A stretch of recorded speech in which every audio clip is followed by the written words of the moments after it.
Hi, I'm Juan Llanos, and I'm at DevCon 5 in Osaka, Japan.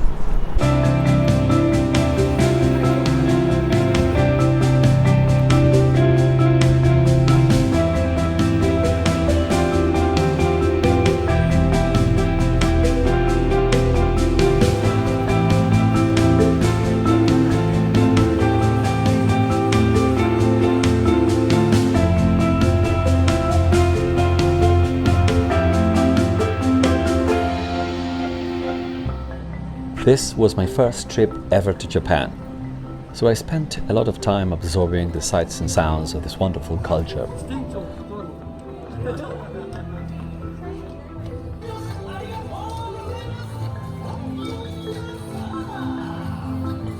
Though it's not the focus of this video, I have to say, by way of conclusion, that the Japanese have taken the concepts of cleanliness, service, attention to detail, and excellence in general to a whole new level. Let's jump to my DevCon 5 impressions. This year, two themes have dominated the conversation at DevCon 5: scalability and privacy. On the first morning, there was a long and rather unstructured panel on Ethereum 2.0 and scalability with various core developers, including Vitalik himself.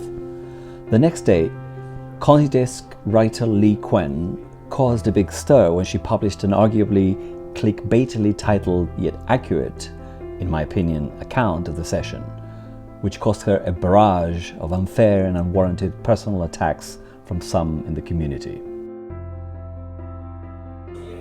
There must have been over a dozen different sessions on how to enhance the privacy and confidentiality of Ethereum, mostly focused on optimizing zero-knowledge proofs. The ones I attended and found educational were those by Findora's Benedict Bunz, Ethmix's Ivan Bogatti, Enigma's Can Kissigan, and Elixir's David Chaum. On the main stage, renowned cryptographer David Chaum made a compelling case for privacy on personal data in the web and described the metadata shredding techniques featured in his Elixir network. In order to protect the metadata, there were some conversations about the law, but very few discussions about regulation and compliance. It was rather surprising for me to see Ethereum co-founder Joe Lubin include in his main stage keynote a slide with the phrase "necessary regulatory compliance" as one of the four pillars of the token economy. I think I agree and disagree. I found the conversations around the law and smart contracts shallow and disorganized, a missed opportunity to advance the state of the art. It seemed to me as though no progress was made since the early workshops 5 or more years ago, where many of us in the industry participated in deep discussions on the degree to which the blockchain paradigm was compatible with today's laws and regulations. Apart from scalability and privacy, decentralized finance, or DeFi, and its poster child MakerDAO were the third big highlight of the conference, with Mariano Conti delivering one of the most applauded and memorable talks of the week. A personal highlight for me were two short yet very powerful talks by two fellow Argentines and friends, Santiago Siri and Federico Ast. Santiago Siri, I'm a co-founder. Santi delivered a self-described rant on the challenges of digital identity, the Orwellian risk of the digital age, and the search for a human alternative with crypto, which he calls proof of humanity. Thought-provoking, well-researched, and full of good ideas on possible solutions. Fede delivered a masterclass on random selection and sortition, adding much-needed historical context and academic depth to a long discussion on governance.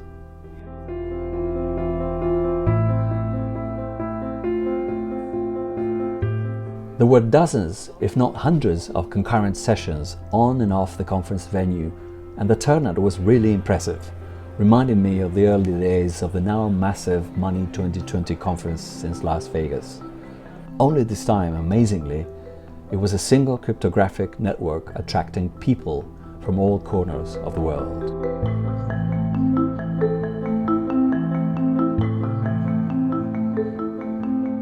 The Ethereum community keeps focused on building, or biddling as they call it in the industry, in spite of any adversity or constraint, whether internal or external to the network and community.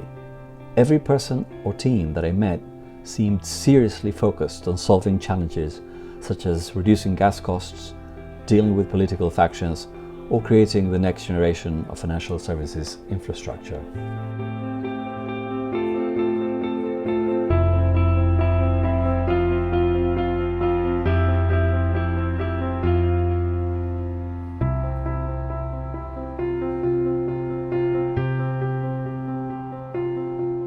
So these are my impressions from TechCon 5.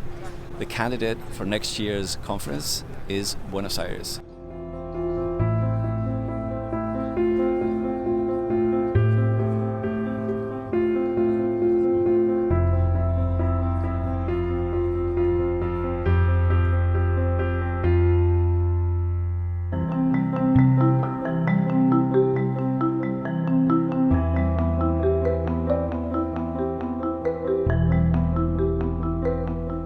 The following week in Tokyo, I met various members of the local community and attended CoinDesk's first ever meetup in Tokyo.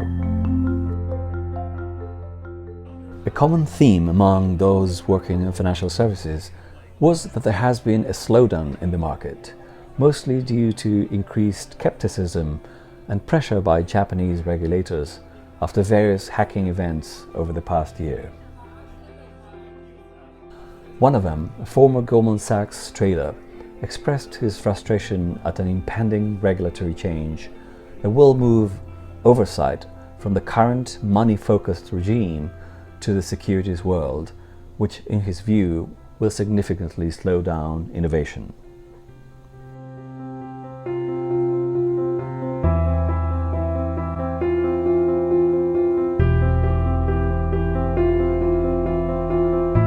My 2 weeks in Japan, I noticed only one deficit. Few people speak other languages than Japanese. But thankfully, we have technology.